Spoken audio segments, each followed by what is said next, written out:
Para começar, eu quero propor um pequeno quebra-cabeça literário.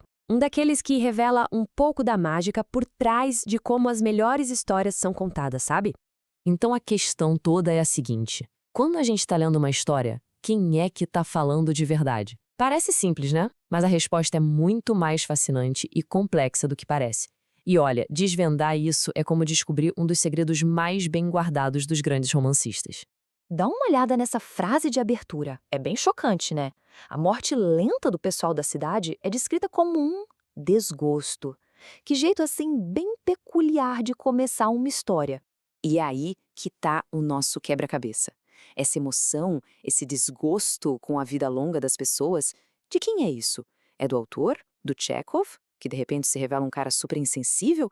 Ou será que a gente já tá ouvindo os pensamentos de outra pessoa, alguém de dentro da história? Essa ambiguidade, essa é a chave de tudo. Ok, para a gente entender esse truque, primeiro a gente precisa meio que desmontar a forma como se costuma pensar sobre narração. Porque, sério, as definições do dia a dia são um pouco limitadas. Geralmente a gente divide a narração em duas caixinhas bem simples, né? A primeira pessoa, o eu, é vista como subjetiva, talvez até meio suspeita, não dá pra confiar 100%. Já do outro lado tem a terceira pessoa, o ele ou ela, que a gente encara como a voz de Deus, sabe? O autor onisciente que tá ali só pra contar os fatos, de forma bem objetiva. Só que essa divisão é uma baita simplificação.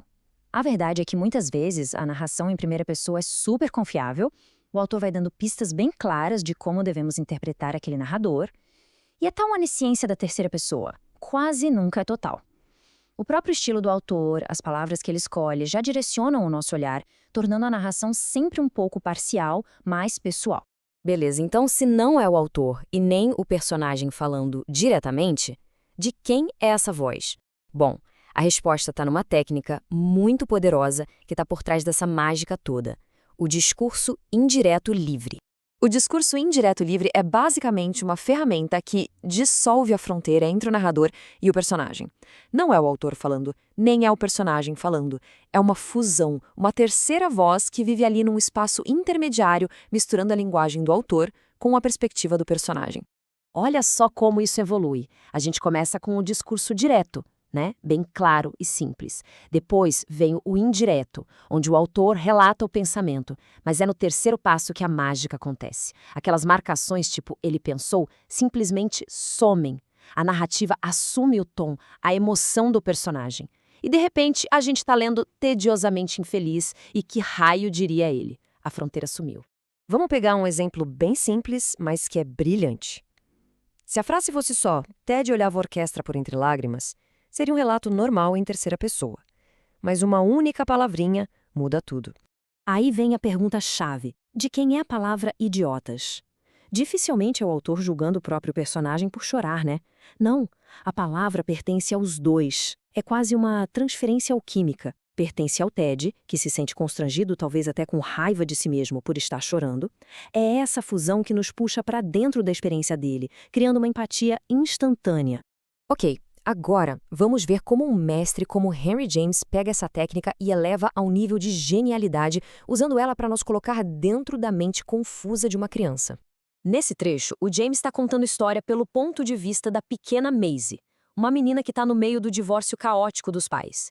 Ela gosta muito da governanta dela, a senhora Wicks, cuja filha, Clara Matilda, morreu. Presta bem atenção em como James descreve a visão que a Maisie tem sobre a morte. E aqui a gente vê a complexidade disso de forma brilhante.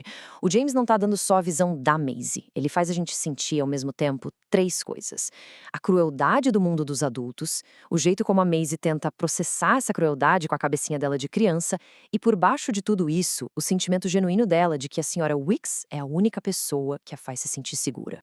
No fim, tudo se resume a essa palavra, constrangedoramente. De quem essa palavra é da Maisie. Ela captura perfeitamente o constrangimento de uma criança diante da dor de um adulto, mas também a vergonha que os outros adultos fizeram ela sentir em relação à senhora Wicks.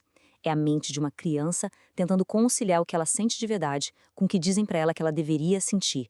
É simplesmente genial. Isso tudo nos leva a uma tensão que existe no coração da ficção. De um lado, a gente tem autores cujo estilo é tão forte, tão marcante, que as palavras parecem um pouco forçadas na boca dos personagens. Do outro lado, temos autores que mergulham tão fundo na voz do personagem que a própria escrita fica, digamos, contaminada pela visão de mundo dele, seja para o bem ou para o mal. Certo, mas de onde veio tudo isso? Para entender o DNA do romance moderno, a gente precisa voltar no tempo até o arquiteto original de tudo isso, Gustave Flaubert. Toda essa análise, aliás, é inspirada no livro Como a Ficção Funciona, do crítico James Wood, que investiga essas técnicas de uma forma muito profunda. Pode parecer exagero, mas antes de Flaubert, a literatura era uma coisa. Depois dele, se tornou outra. Ele basicamente estabeleceu as bases do que a gente considera hoje uma boa narrativa realista.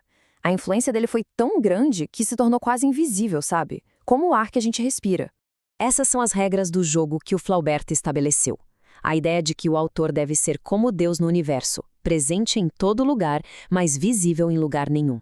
Foi ele que nos ensinou a mostrar, em vez de contar, a confiar no detalhe certo, a misturar a sua voz com a do personagem e a deixar que cada pessoa tire as próprias conclusões. Tudo o que a gente conversou até aqui é parte do legado dele. E com isso, a gente volta lá para a primeira frase, do Chekhov. Agora, sabemos que o tal desgosto vem de um agente funerário, cuja perspectiva o Chekhov adota desde a primeira palavra. O truque de mágica foi revelado. A questão que fica é, agora que o segredo foi exposto, será que a experiência de ler ficção pode ser a mesma de antes?